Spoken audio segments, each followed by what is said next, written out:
Welcome back to the Finding Idaho podcast. Finding Idaho is a division of Realty One Group professionals in Boise, Idaho, where we cover the greater Boise area and the real estate market here. We like to promote small businesses and share about Idaho life in general. Today, we are talking a little bit about Exploring Idaho. We've got Justin Graves with us today. Justin, how long have you been here? You got kids, wife? Give us a little info about yourself. Sure, yeah. Thank you for having me, first and foremost. No, I've lived in the Treasure Valley, Boise area since '96. Moved here from Oklahoma City. And I do have 2 kids, a wife. Lived in Southwest Boise the whole time until recently moved to Star about 2 years ago. Mm-hmm. And I know, at least from your social media, it seems like every time you actually post, which isn't all the time. Sure. But every time I see a post from you, you're out in the foothills or you're hiking a new hike or you're doing something, which is always fun to see. So That's kind of why I thought we'd have you on. We'd talk a little bit about what we've got around here in the valley. Okay, so let's start a little bit here with kind of right here in the valley, around Boise.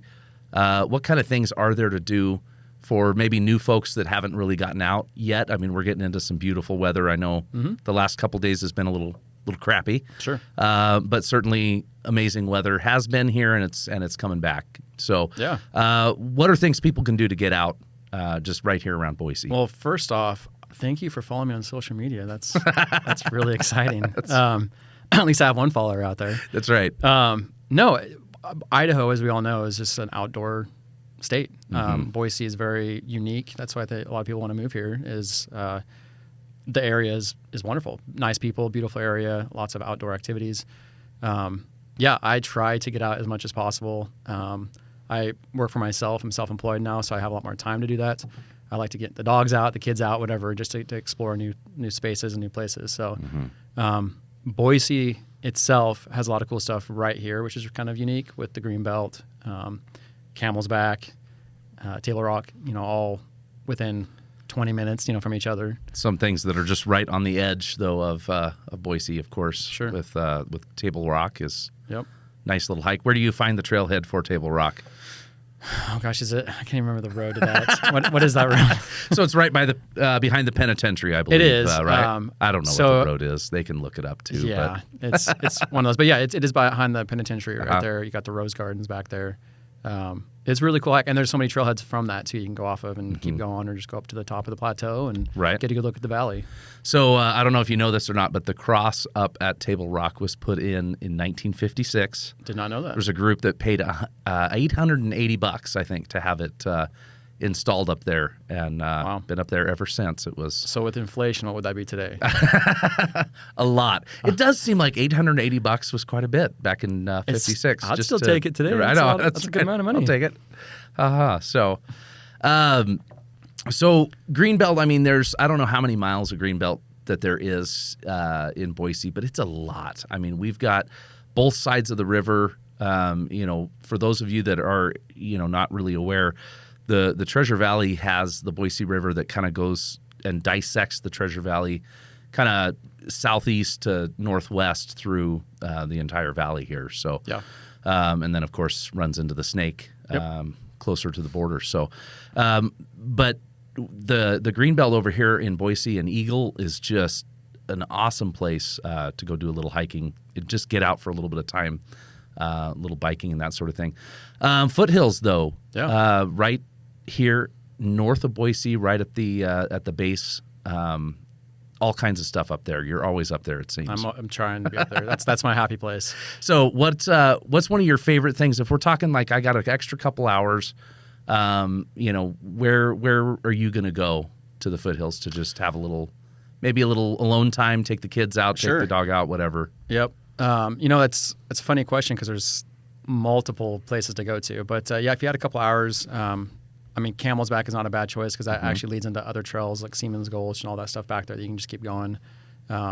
There's what was the one I just did there? Miller's Gulch is another one that's on your way up Bogus Basin Road.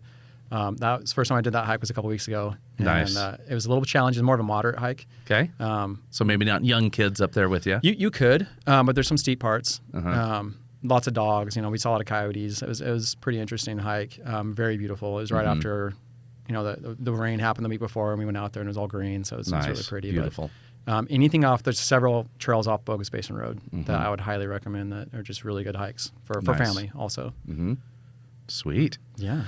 Okay, so going out a little bit further than that, then, if we're talking about a full day trip, maybe widen our radius a little bit. Yeah. What kind of hikes do you like to do? Maybe that are a little drive out. Sure. You're going to spend the bulk of your day. So the two I would highly recommend. There's one south of town. It's called Jump Creek Falls. The hike itself, it's a little drive out there. That's why I would take kind of a half-day trip. The hike itself is about 0.6 miles, and it's very easy for kids. But the end of the hike is this waterfall. It's beautiful. Yeah.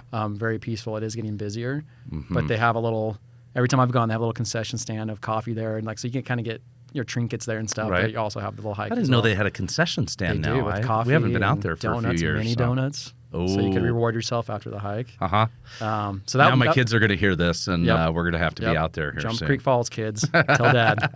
So that one's really cool. I mean, Yeah. I enjoy that one. I like that one. Yeah.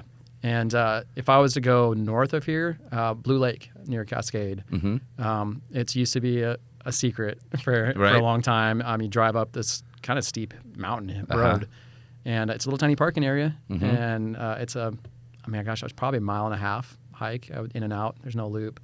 But it goes around Blue Lake, the little mountain lake up there. Nice. So you can fish, you can camp, you can do whatever you want up there, and it's beautiful. Have you done any overnight camping up there? I have. Then? Yep. Nice. Yep. There are a ton of those alpine lakes, between Cascade and McCall and just, a little bit outside of those. Of course, over near Stanley, there's a ton of them too. But those alpine lakes have kind of become my son and I's favorite things to go explore and do, either day hiking or do an overnight backpacking trip in. Super simple. Yep.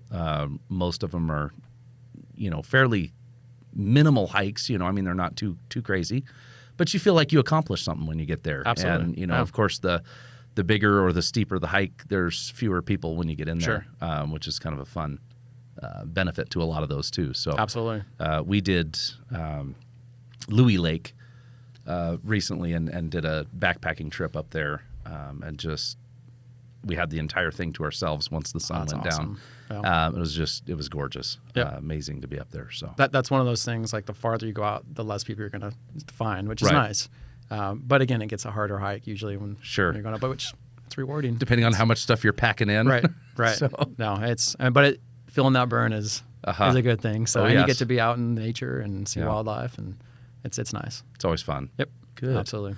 Okay, so still staying on the hiking element of things, going out maybe for some of these overnight trips, what's just an ultimate, like, once in a lifetime must do type of a hike? You got anything in that realm for us that you've done and enjoyed? Yeah, I think an Idaho kind of original once in a lifetime hike that a lot of people actually come here to train and to hike all over the country and all over the world actually is Bora Peak. Right. So it's the highest peak in Idaho.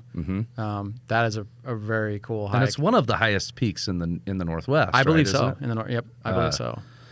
So yeah, that's a phenomenal hike. Have you actually done it? I have. Okay. Yep. It's on my list. Yep. I wanna do that, Let's but go. I haven't done I'm it down yet. Let's do it. Yes. I need to get in a little better shape, but we're totally gonna We're do in the this. same boat there. So that's why I'm leading up That's why these we're doing hikes this. for that. That's right. But no, I would love to do that one too.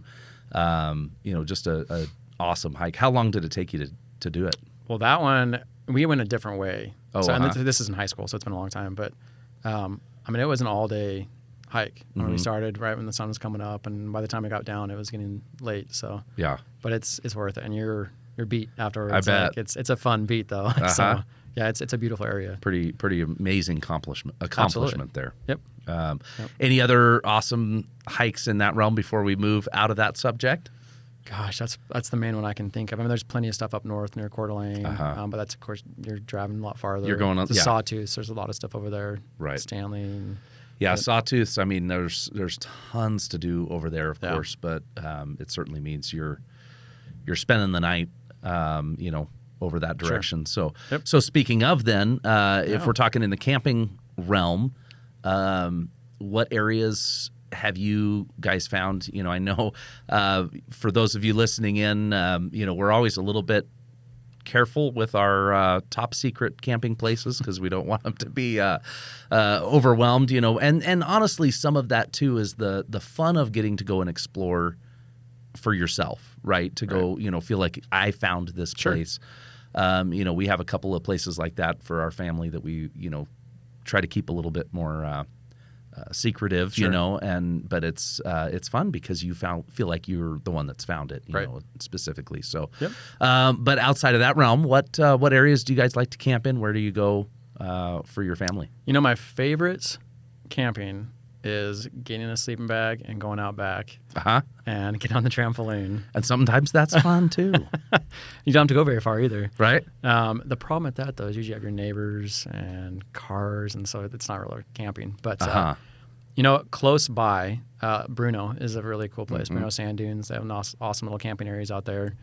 That's always, and it's an easy drive. Right. It's very close. They have an observatory out there, so if you're up late and it's dark, you can walk over from the campground and look at stars and galaxies and all sorts of cool stuff, and then walk back to your camping spot. So that's a big one we like to do. Schaefer Butte is another one, like on your way up to Bogus. That's a small area you can turn off on and do some camping back there. Very close to town, so it's not like you're having to go, a day drive just to get there. It's just an hour. Super easy. Yep. If you want to go out farther, not too much farther, is Lucky Peak. There's plenty of camping out there, fishing. People like to fish.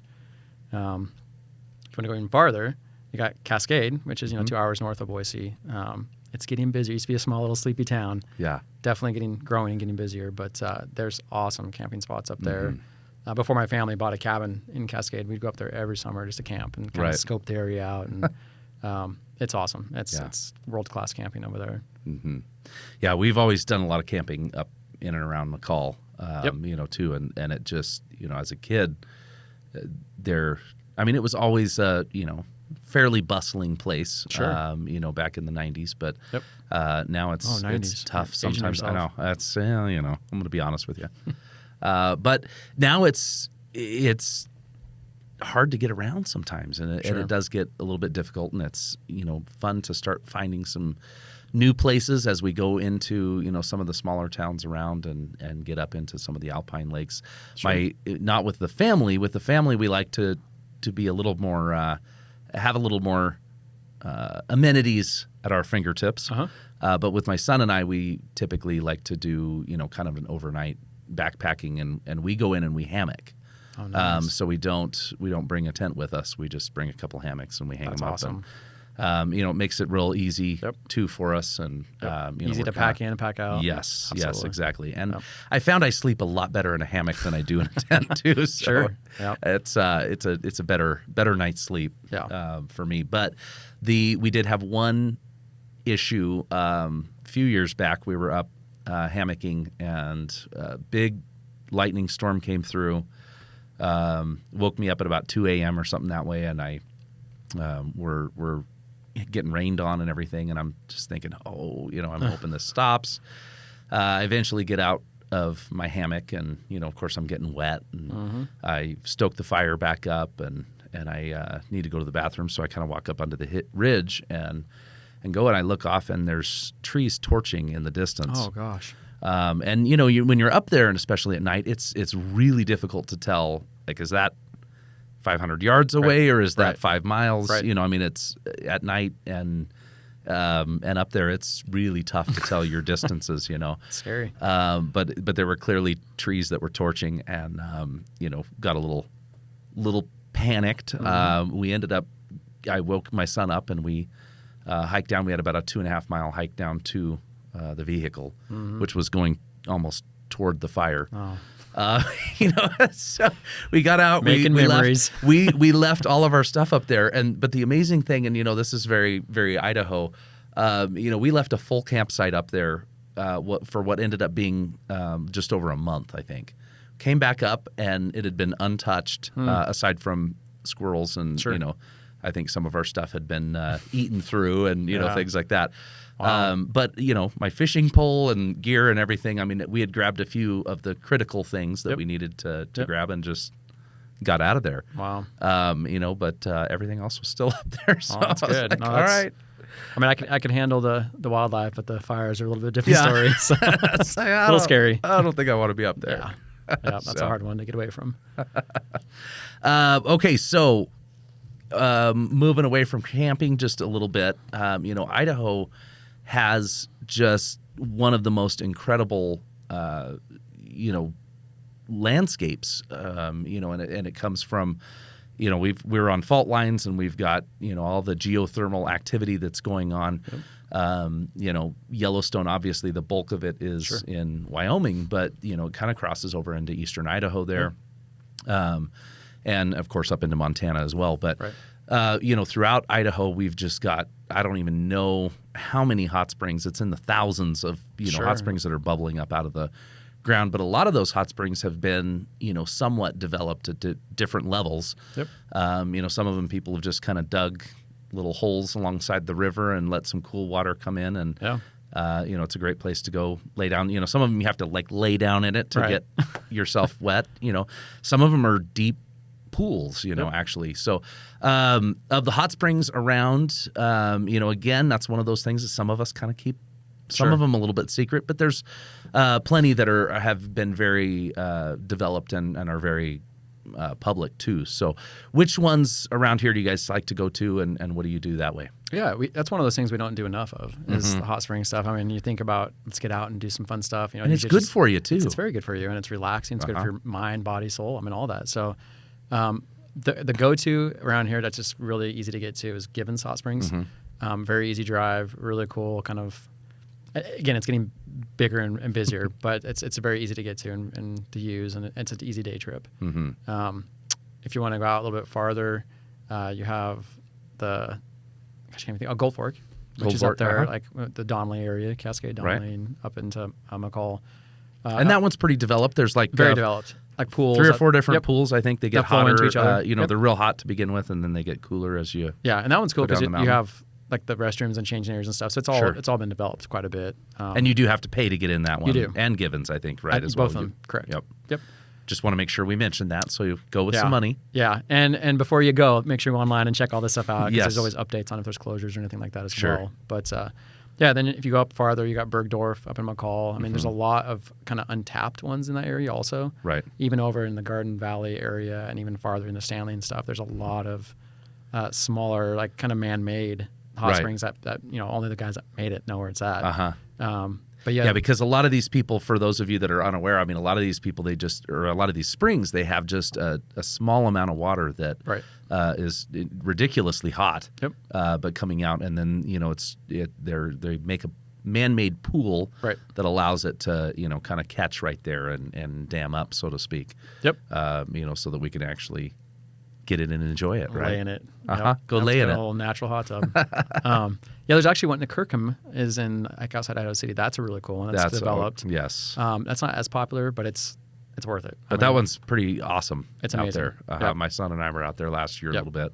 Yep. That one's a great trip to go to. And then there's ones that are super developed, like the Springs near Idaho City, on this side of Idaho City.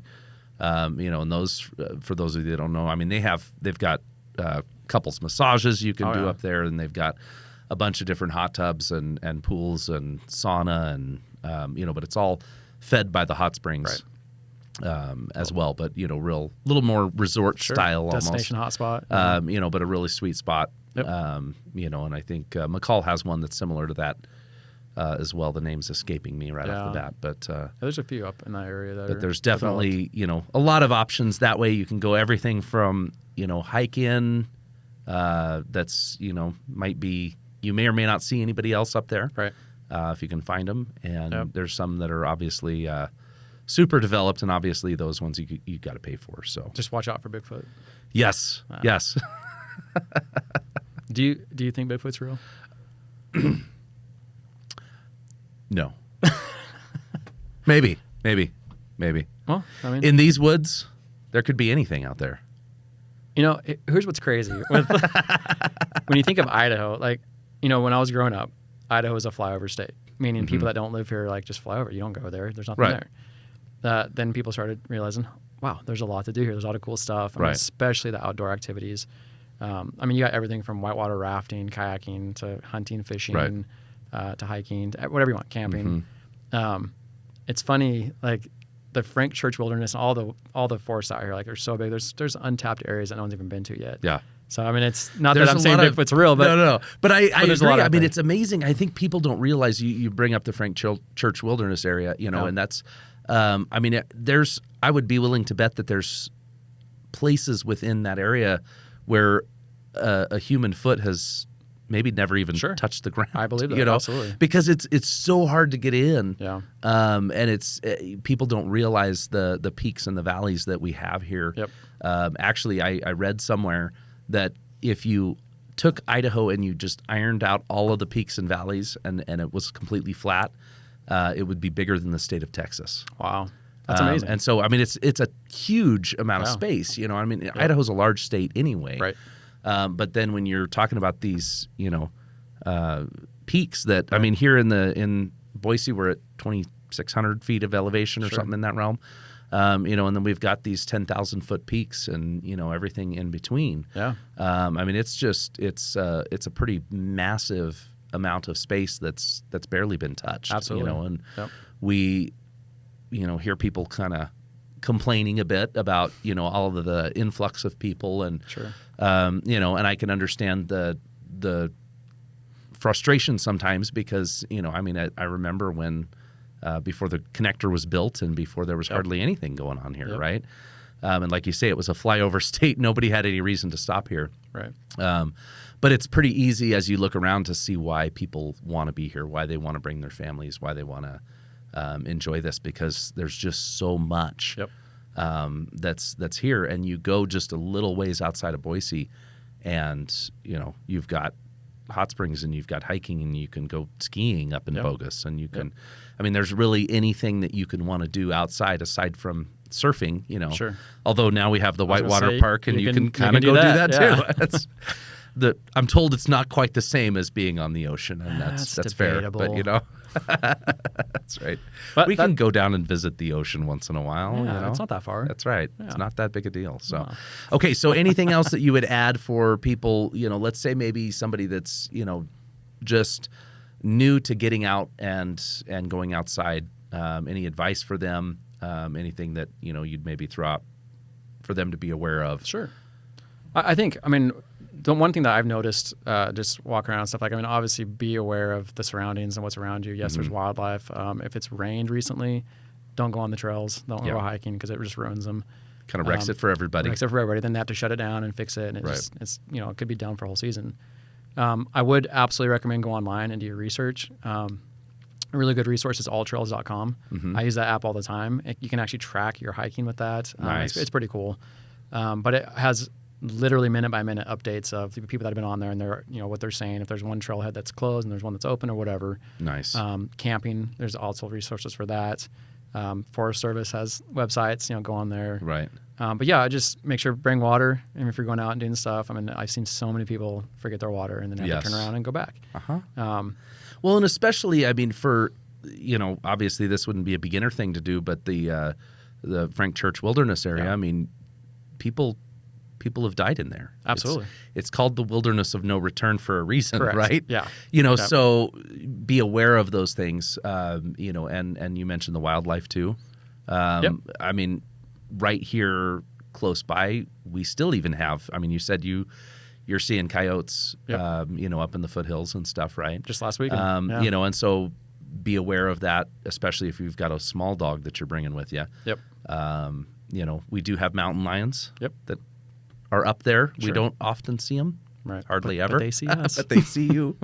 And they do come down into town. Occasionally we have issues with that, of course. Sure. Black bears. But yeah, be aware of those things. Black bears. Yep. If you're in the Frank Church Wilderness area, you might see grizzly bears. You might see grizzly bear. And wolves, of course. And you might see Bigfoot. Yeah. So be aware.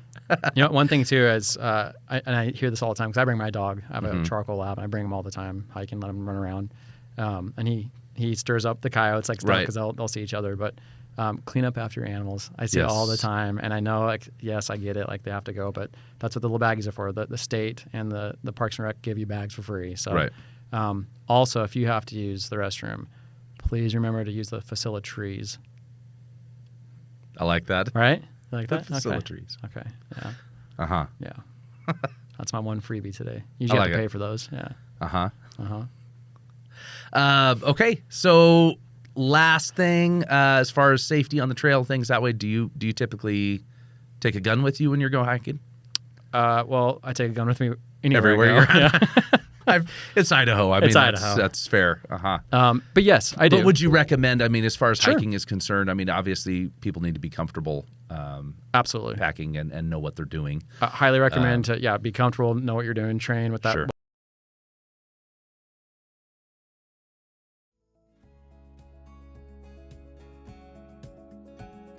Absolutely. All right. Hey, well, thank you so much for joining us today and sharing your insight and knowledge. And we'll maybe look forward to having you back at some point down the road. Let me know. Oh, yes. You know where to find all me. kinds of fun stuff on here. In the hills. Yes. All right, man, you enjoy the rest of your day, and we will talk with you soon. Thanks, Andy. Appreciate it.